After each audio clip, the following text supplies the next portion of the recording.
Hello and welcome to Ask Dr. Love.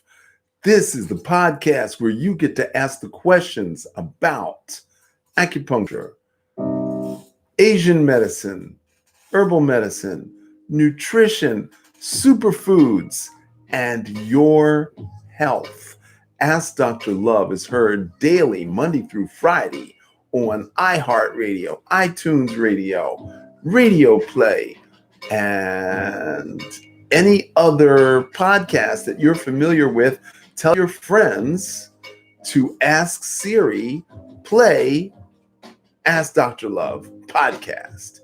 Tell your friends, hey, Google, play Ask Dr. Love podcast. Hey, Alexa, play Ask Dr. Love podcast. So today's the day, now's the time, and this is your chance to ask the questions about your kidneys. Now, the interesting thing about Western medicine is they only talk about what goes wrong. They don't tell you what you can do to help your kidneys or any other organ in your body for that matter. And we're going to do another podcast on the 3 cons that Western medicine plays on us. Today's topic is the hormones that run through your kidneys that you should know about. Considering the fact that everybody over 40 hormones are completely whacked out, you should know about your kidney hormones. Now, in the past, you heard me talk about vitamin D being a hoax because it's not a vitamin, it's actually a hormone, and it's secreted by the kidneys. What? Vitamin D is a hormone produced by the kidneys? Absolutely. Now, we're going to do another show about calcium in the bones and how the bones get stronger or weaker, osteoporosis, from calcium-magnesium relationship. But today, we're going to be talking about the kidneys. So there's 3 important hormones that the kidneys make. The first one is called EPO, which is erythropoietin. It's a long word. I know, it's a 99-cent word. That's why we use EPO for short. EPO is a hormone that tells the bone marrow to produce red blood cells when the oxygen levels go too low. Well, how would that happen? If you had altitude sickness and the air was thin and you couldn't get enough oxygen from the environment, then the kidneys would tell bone marrow, hey, produce more red blood cells. And of course, sickness and infection, and anytime there wasn't enough oxygen in the environment, the kidneys would kick in. That's a really important function that we should know about, because all the movies I've ever seen, the action adventure movies, the horror films where people are choking to death or they're drowning or whatever, we should know that the kidneys are there to protect us. The second hormone is what we call glucosteroid hormone, or cortisol. Now, we talked about cortisol yesterday, and cortisol regulates metabolism. Cortisol regulates blood pressure. Cortisol regulates the rate at which your body burns sugar or fat. So your brain likes to run on fat. Your heart likes to run on glucose or sugar. So the kidneys secretes hormones that regulate which one is going to be in charge. Okay. So the third hormone, which I've also talked about, is calcitriol. Say that with me, calcitriol. That's the real name of vitamin D. And the body produces vitamin D to regulate the amount of hormone, regulate the amount of calcium that goes into the bones. But vitamin D is one of three mechanisms. It's not the only one. So for science and the media to promote lack of vitamin D as the main thing that creates calcium to the bones is a bold-faced lie. There's two other mechanisms that regulate calcium in the bones. In fact, when they did a study with African Americans who had the lowest levels of vitamin D, it turned out they had the highest levels of calcium in their bones. So clearly, vitamin D is not the only way that we get calcium in the bones.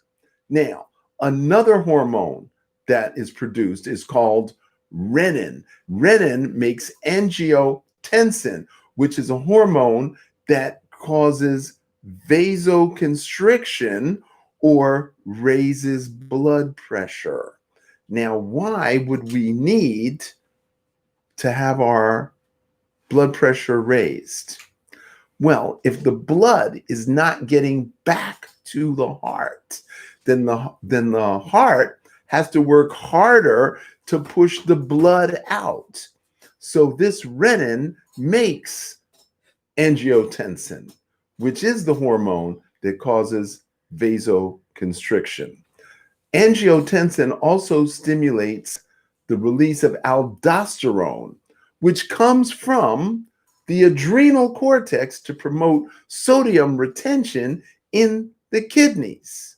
So that means the kidney is connected to the adrenal, ad above renal kidney. The adrenal gland is connected to the kidney through the secretion of this aldosterone, which regulates salt and water. So bear with me a second. If you have too much salt, then the body retains too much water. If you don't have enough salt, the body won't retain water at all. There's nothing to hold the water in the tissue. So you have to have just the amount of right of salt, just the amount of right of water. So that there has to be some regulation. And aldosterone is the thing that is released from the adrenal glands, but is regulated by the kidneys. Now, they also synthesize prostaglandins, and prostaglandins make other things happen. So if you go into a hotel, there's a doorman. If you live in a high-rise apartment, there's a doorman. If you're trying to get a taxi cab at the airport, there's a dispatcher. There's always somewhere where there's a bunch of people, where there's somebody to facilitate the orderly conduct. And that's what prostaglandins do. They promote orderly conduct of the cells. And what do? We eat whenever, we drink whenever, we hang out, coats open in the winter, we sweat too much in the summer, we slather things on our skin like lotion, and we don't really understand that when we put lotion on their skin, we're literally blocking fluid and air transfer. So there's a lot of things that we do as stupid humans that interfere with our natural, healthy body metabolism. Okay?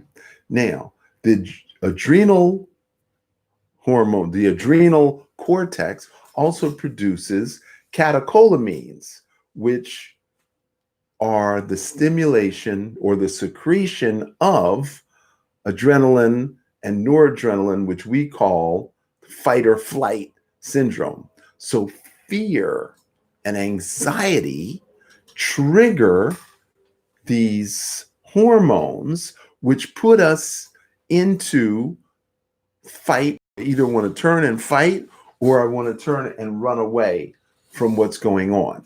Now, some people know about adrenaline. Some people know about adrenal insufficiency. Some people know about that, but I'm not sure that people know that the adrenals affect the kidneys, or that the adrenals are actually above the kidneys. So there's a lot going on with the adrenals and the kidneys. Now, as I said earlier, Western medicine likes to tell you what's wrong, and they want to give you tests that determine the function to tell you what's wrong, but they never ever tell you what you can do that is right. Now, you need about 3 tablespoons of sea salt a day. Now, we get salt naturally. There's 22 salts. If you ever go into an aquarium store where they have saltwater fish tanks and you look at the package that they call sea salt, there's 22 salts in seawater. And guess what? We need 22 minerals in our bodies to function at optimum capacity, but we rarely get more than 3: sodium, potassium, and phosphorus. That's about all we get. So we're lacking about 19 minerals, which come from sea salt. And then they tell us, oh, sea salt doesn't have iodide, and therefore you can get thyroid disease because you don't have iodide. So get this table salt that only has sodium, and we'll add iodine to it, and we'll convince you that iodized salt is better than sea salt. Well, I don't want to bore you with a ton of literature that says that's a bold-faced lie, but you can look that up on your own. So what do we need to do to make our kidneys work better and make our hormones work better? Well, obviously, we need to sweat.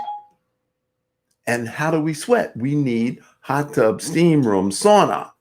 And then we need to replace lost minerals with either sea salt, or we can eat sea vegetables. So nori, hijiki, wakame, arame, kelp, dulse, all these things you can purchase at Whole Foods Market or online. Oh, I forgot, that's Whole Foods Market as well. So there's so many ways, macrobiotic diets. You can order sea vegetables. And if you eat as little as 2 ounces of sea vegetables every day, you will get all the minerals you need to make your kidneys work better. Now, the kidney time is between 5 and 7 p.m. That is the time when the kidneys self-regulate. So if you had a 9 to 5 job, what would you be doing between 5 and 7 p.m.? You would be relaxing. So the way hormones work is rest and relaxation. If you are uptight and out of sight and stressed out, throwing down alcohol, smoke.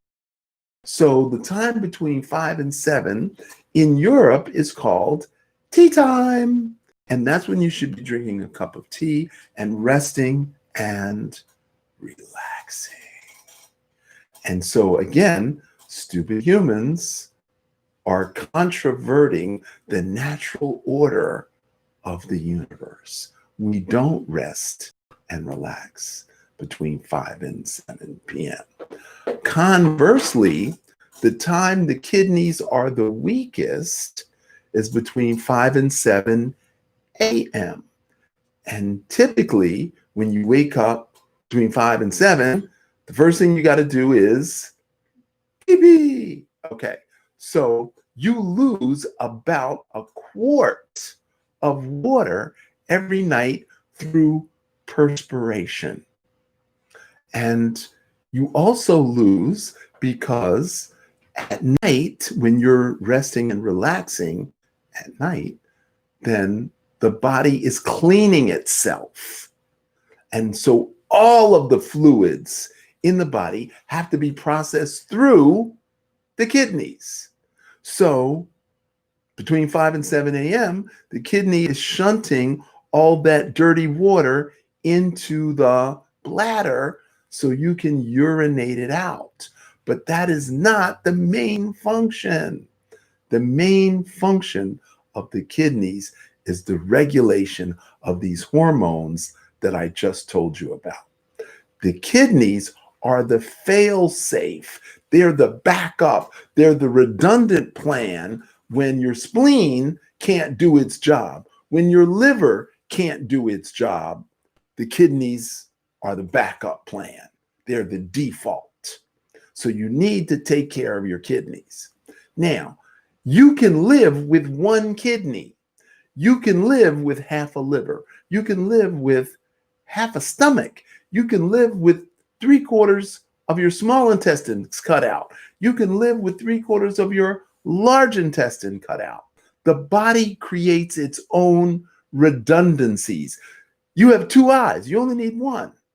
You have 2 ears, you only need one. You have 2 lungs, you can live with 1 lung.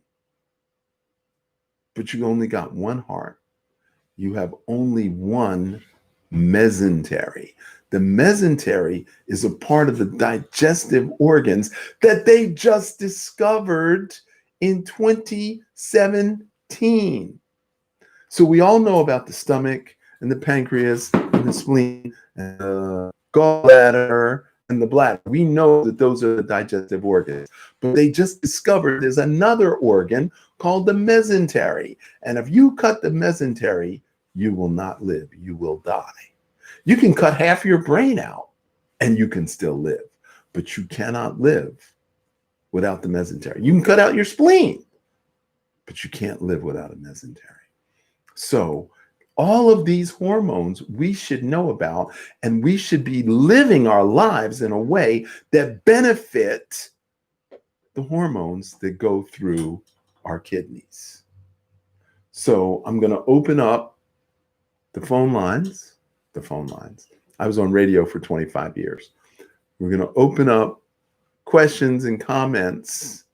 Just type in your question about the kidneys, adrenals, hormones, anything you want to know. It can be personal. It could be about a family member. I'm here to help.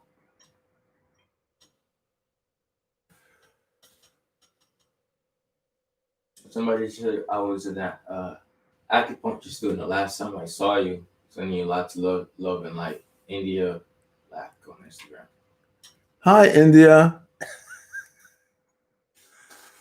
I have influenced about 60 people to go to acupuncture school.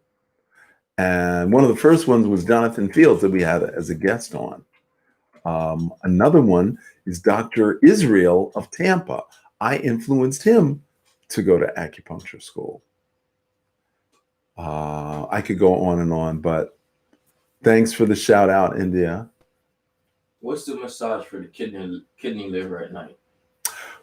Well, the massage for the kidney meridian, I don't know if I can get my foot up high enough, but there's a point in the center of the bottom of the foot, which is kidney 1. There's a point on the instep, which is kidney 2. And then the center of the ankle, if you put your hand here, so you're going to do 8 times on the bottom of the foot, 8 times on the instep, 8 times on the ankle bone, 8 times just above the ankle bone, 8 times in the middle of the leg, and then at the very top where the bone meets the knee, 8 times there. And if you do that whole sequence 3 times, that is a great way to stimulate the kidney meridian on the leg at night, either 5 to 7 or just before you go to bed. It's still good time to do it. And bedtime should be between 9:30 and 10 p.m. And you should wake up between 5 and 5:30 a.m. So if you work 9 to 5 during the day, then your sleep time should be 9 to 5 at night. If you work 10 to 6 or 8 to 4 or 7 a.m. to 3 p.m., then your sleep time should be 7 p.m. to 3 a.m. And there's a very good reason for that. I'm just waiting for you guys to ask me the question.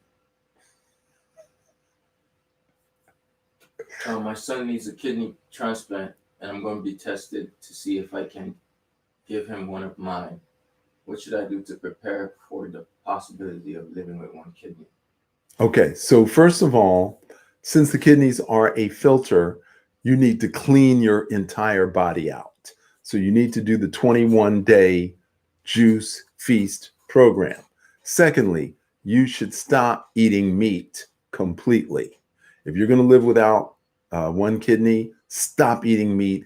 It's really, really hard on the kidneys. Number two, eliminate sugar and eliminate carbonated beverages, including tonic water and seltzer.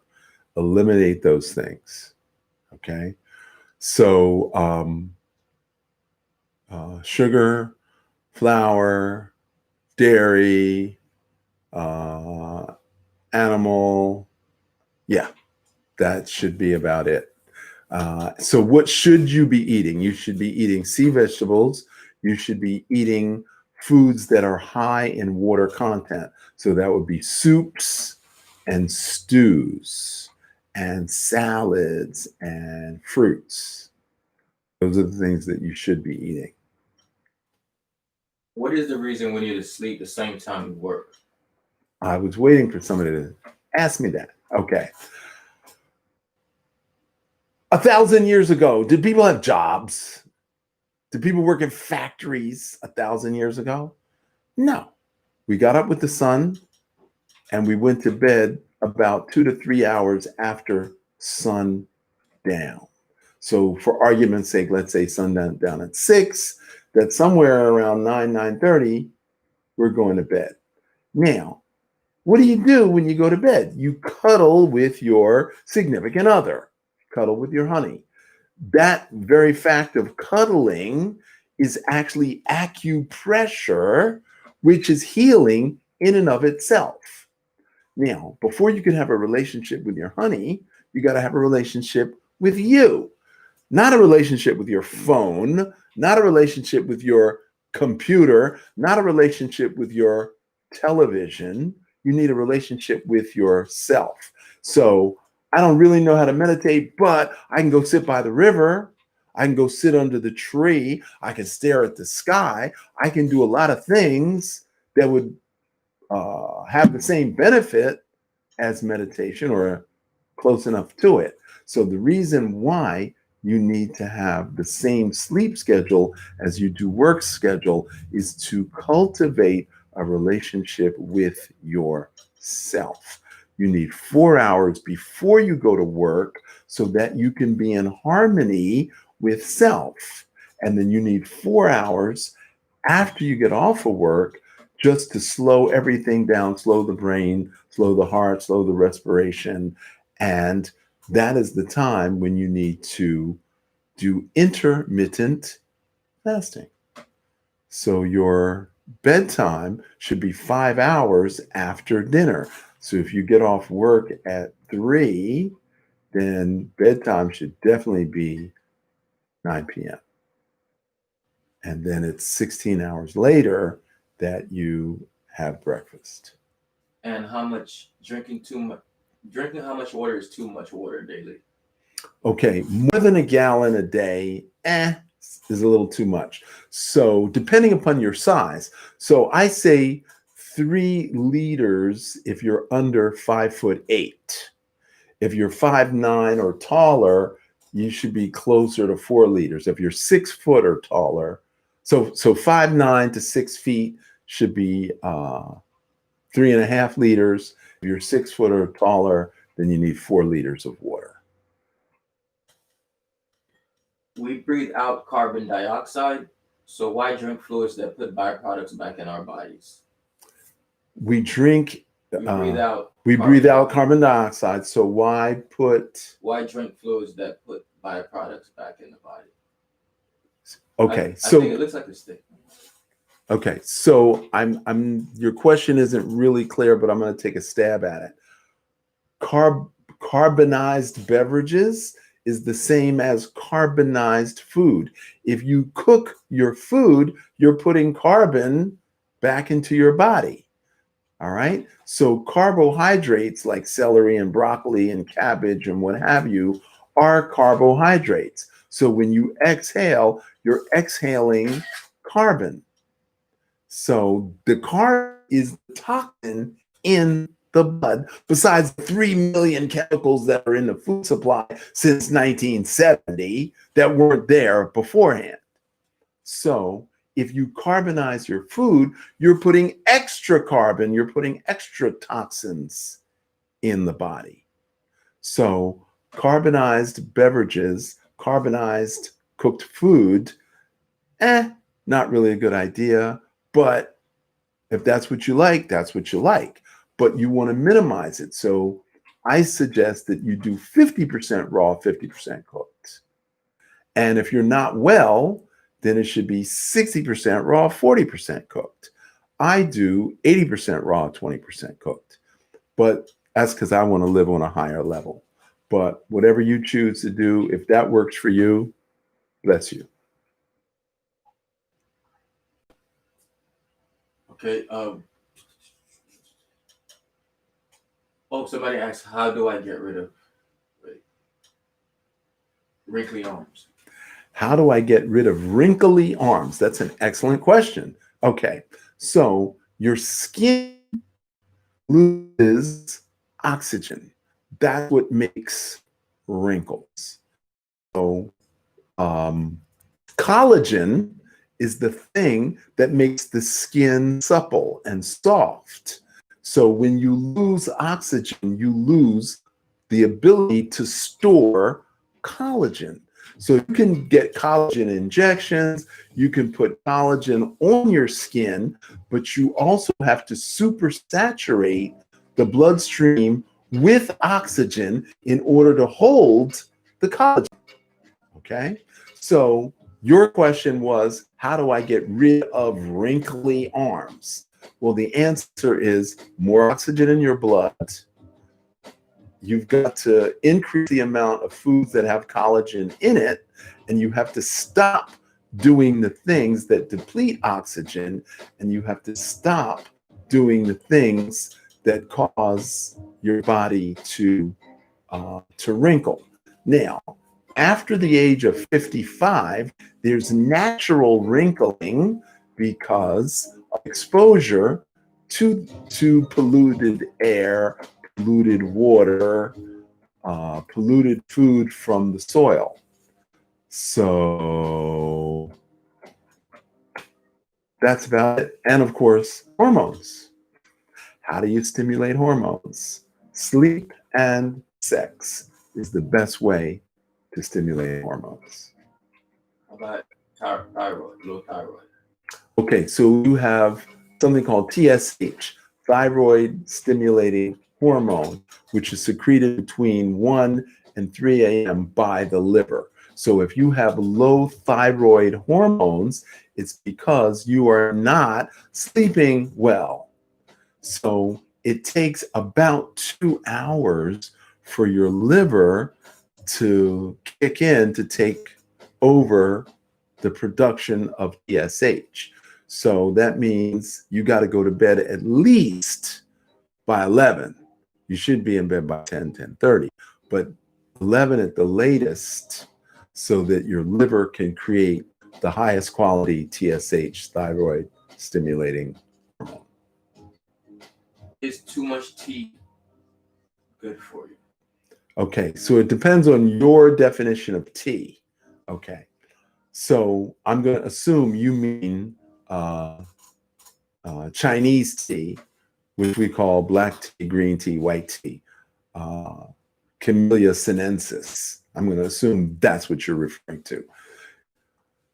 A cup of tea is 4 to 6 ounces, depending upon the size of the cup. It's not 8 to 12 ounces, 4 to 6 ounces. So you should drink 2 cups of tea for dinner, 2 cups of tea with dinner, and 2 cups of tea after dinner. So that's 2, 4, 6. That's 6 cups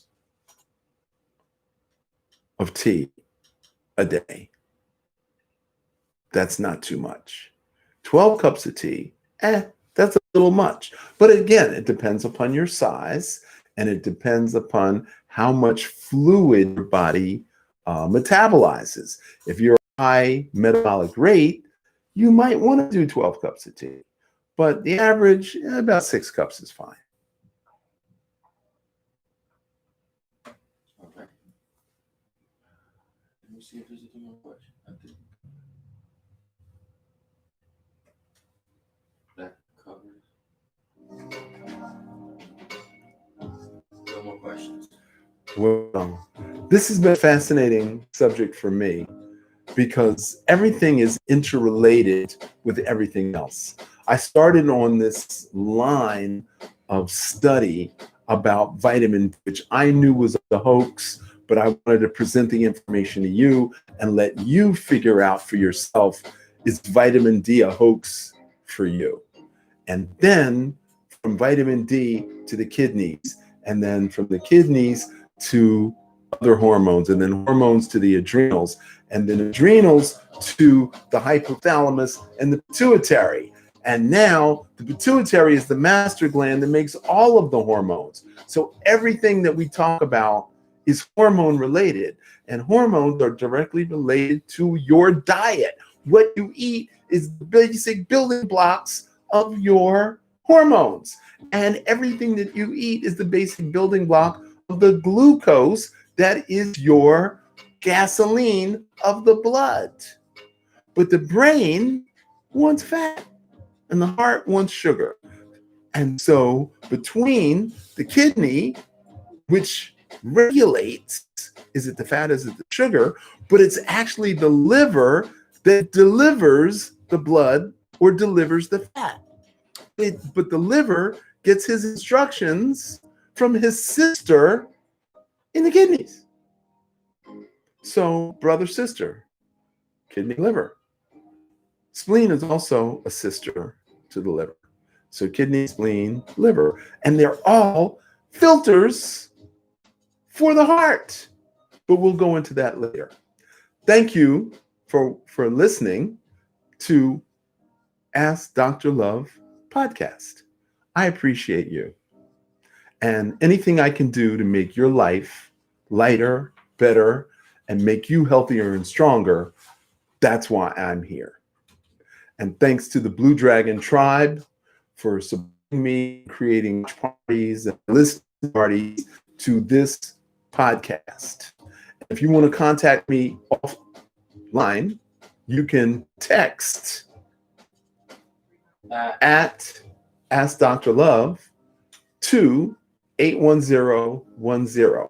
That's the best way to reach me. Don't leave me random messages on Messenger and YouTube and what have you.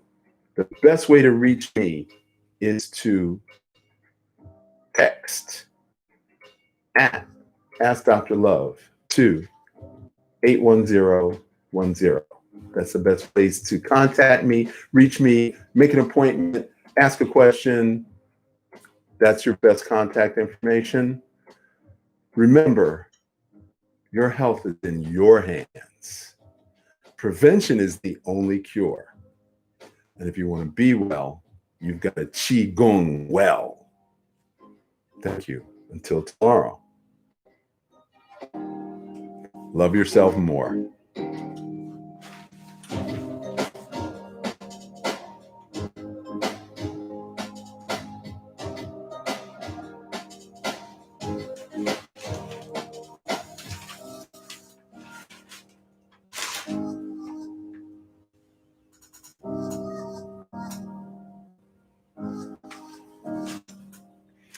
Another great episode.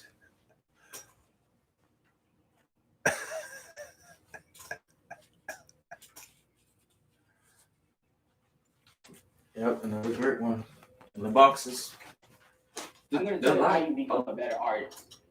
You go to the page.